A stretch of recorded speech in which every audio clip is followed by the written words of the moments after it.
Hello, it is 1 p.m. in Holmes. It's 11 a.m. here in London. I'm Monita Rajpal. This is World One. Also ahead. The United Nations has admitted to the Syrian people its failure to send a strong message to their government is making the situation worse. The Arab League also looks set to return to Syria as violence intensifies. Its monitoring mission was suspended in January after observers spent a month in the country. Allahu Akbar! Allahu Akbar! CNN isn't able to report from inside Syria, but this morning we have been talking to people under bombardment in Homs, and CNN's Ivan Watson joins us now from Istanbul in Turkey with more on what they're saying. Ivan? Monita, let's just go first to a live stream from Homs, from the neighborhood of Baba. Ivan, thank you. Ivan Watson there in Istanbul. We want to see what newspapers around the world are saying about the events that are taking place in Syria. The Guardian here in Britain has a comment piece with this headline: Western conspiracy to do nothing. It says the reality is that from Barack Obama down, nobody in the Western camp with diplomacy at a standstill has a clue what to do.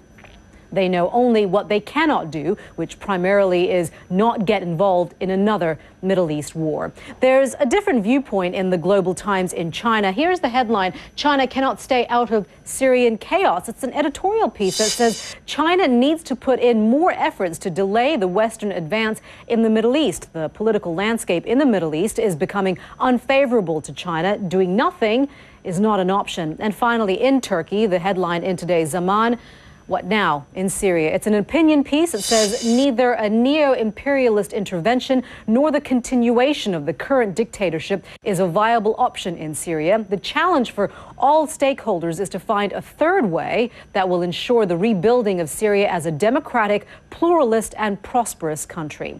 One issue, many views. You can read all those articles in full at facebook.com/W1CNN. England's national football team has some of the most highly rated players in the game, stars like Wayne Rooney and Steven Gerrard, but they have a knack of disrupting their preparation for major tournaments with some kind of controversy. And it's happened again. Team manager Fabio Capello quit last night, exactly 4 months before he was due to steer England's challenge at the European Championships. In less than an hour, the Football Association is due to make a statement at London's Wembley Stadium, and CNN's Alex Thomas joins us now from there with more on that. Alex. Yeah, Monita, a bitterly cold day here at Wembley in northwest London. Much of that, Alex Thomas there at Wembley. Well, the FA is due to hold a news conference on Capello's resignation, as we're hearing there from Alex, in less than an hour. Pedro Pinto will be joining us there to cover that for us live. You are watching World One live from London. To look at, but for many in Europe, the heavy snow across the continent is a matter of life or death. Ukraine is enduring its 25th straight day of extreme cold. The government is at the World Weather Center with that, and of course, how much longer will it stay for? Yeah, you know, Monita, we were looking at some of the long-range forecasts. Back to you. I'm Canadian. I can handle it. Mari, thank you very much.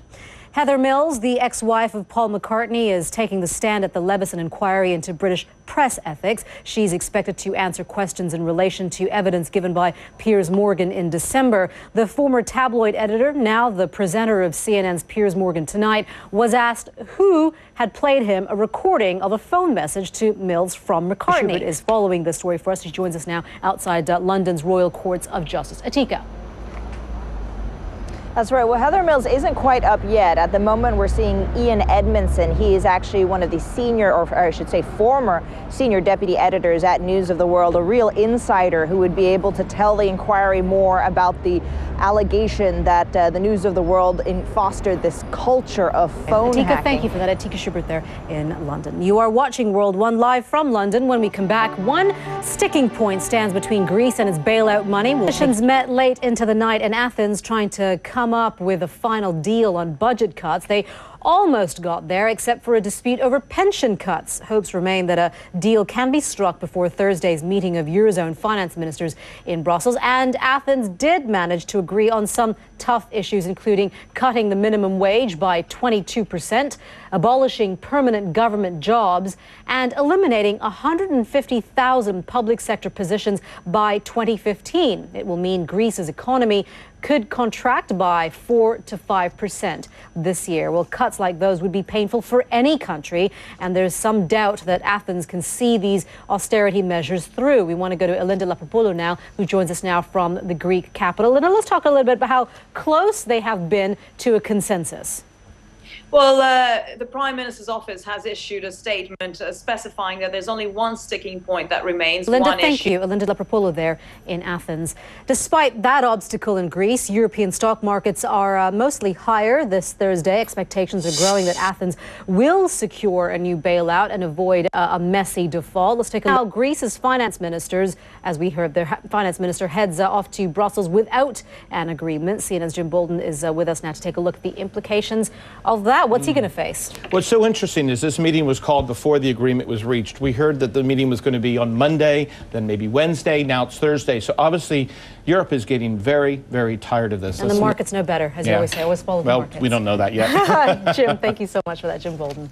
You are watching World One live. Well, the UN estimates that more than 6,000 people have died in Syria since the government crackdown began there almost a year ago. But despite outcry from leaders across the world, the likelihood of aid reaching victims of the violence remains low. Jill Doherty explains why.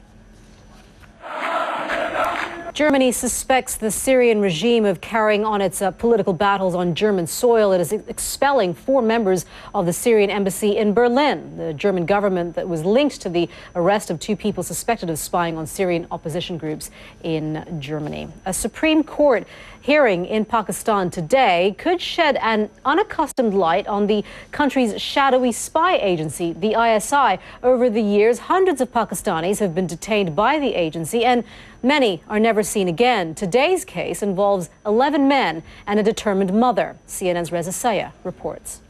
This was Abdul Sabur before he was taken into custody by the ISI.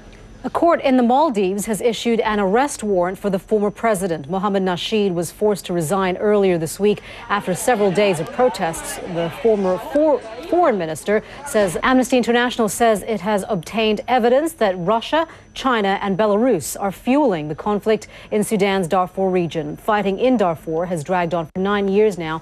Amnesty says there was a new wave of violence last year, forcing an estimated 70,000 people out of their homes. The human rights organization claims that Russia, Belarus and China continue to send weapons to Sudan despite knowing they are likely to be used against civilians. It says Russian and Chinese-made munitions that have turned up in Darfur include rockets, helicopter gunships, attack aircraft and armored vehicles.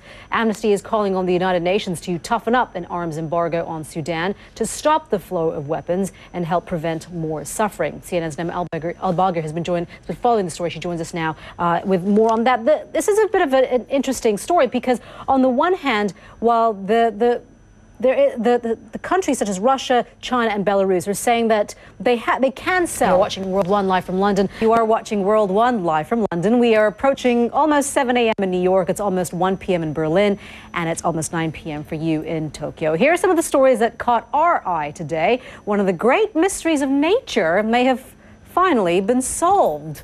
Why do zebra, wherever you're from, have stripes? Researchers from Hungary and Sweden think they've come up with the answer. The stripes are a sophisticated fly deterrent. Didn't know that, did you? In a report written up by in the Journal of Experimental Biology, scientists say they tested all sorts of patterns and colors, and the pattern of a zebra's coat were by far the least attractive to flies. Good to know. Well, here, this is the one that we want to talk about next. 14 months after they got married in a whirlwind ceremony in India, Katy Perry and Russell Brand have officially called it quits. A judge has finalized their divorce, and it seems like an amicable breakup. Perry apparently signed the legal papers with a smiley face. Oh, that's a nice touch.